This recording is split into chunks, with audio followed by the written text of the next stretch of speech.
Hi, my name is Paul Childs, and I want to tell you about the nature of the work I do.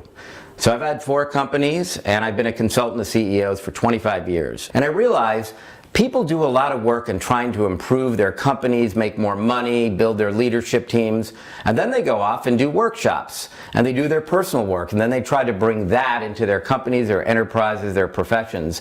Since we spend 90% of our time either at work or thinking about it, why not merge the two together? Why not merge the aspects of personal work and making your enterprises better? So I'd like to tell you a little bit about my life, which will help you understand my journey. My mother was a Holocaust survivor. She lost her family in the war. My youngest son, at the age of 8, was diagnosed with acute lymphoblastic leukemia. My middle son had a major head injury on his skateboard. My oldest son was diagnosed with neurofibromatosis. I have been through a divorce. I had an embezzlement in 2009. I've made money. I've lost money. I've been through a lot. And in this place, I kept doing work on myself, and I went and did every course you can imagine. I've done Jungian therapy. I've been certified in NLP. I was a trainer for Tony Robbins. I did the S training. I was a seminar leader for the Landmark Forum. I tried as many things as I could. I mean, courses with or without clothes.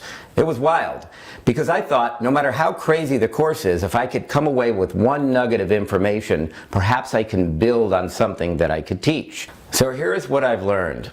The only way out is to go in. That is, we all have to do our inner work. We're trained to look on the outside, look for our external references to see if that will change us on the inside.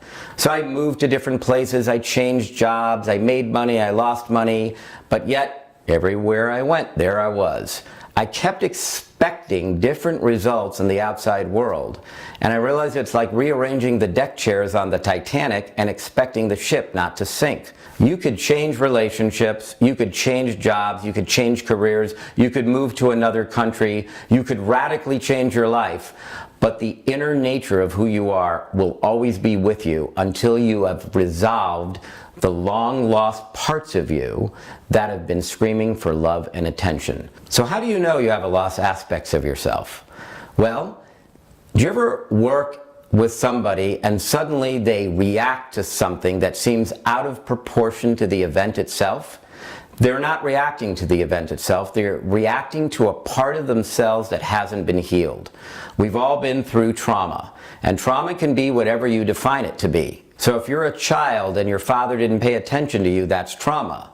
And we all live these traumas out, and we create familiars, lifelong patterns that have an emotional payoff.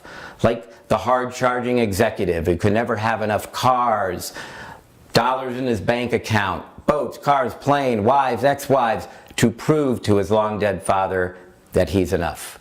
Or people who blow things up and create sabotage because they have suffered abandonment. I'll get rid of you before you can get rid of me. All of these familiars are part of the lost aspects of ourselves. If we can see them as patterns and not judge them as bad or wrong, we can bring them together and become congruent and whole. It's a lot easier to slap a label on something and judge it than truly experience it, truly to its essence. So there's worlds and universes out there of experiences we don't even know exist because we judge. And when we judge, we exclude all the other things outside of the way we see the world. Brené Brown said, everybody has this sentence, I'm not blank enough. How many of you wake up in the morning, put your little towel around you, look in the mirror and go, you are hot and brilliant? Why don't we do that? It's because we always find what doesn't work, what's missing. This work is about consciousness, that is your mind, in the service of sentience or feeling. While it may seem counter-rational to you, it's not irrational. That is, we need to understand that the nature of who we are is in our subconscious. We don't wake up in the morning and say, I think I'll do some really stupid shit today so I can grow as a person. We just go. But if you take out the judgment of that and see the pattern, you can change it. So if you like what you've heard, I'm inviting you to become part of our community of people who want to make a difference on the planet. Click like on the video, subscribe to our channel, sign up for our newsletter, do some of our courses, and learn as much as you can to figure which path may be suited for you. We would love to stay in touch with you and have you be part of our community.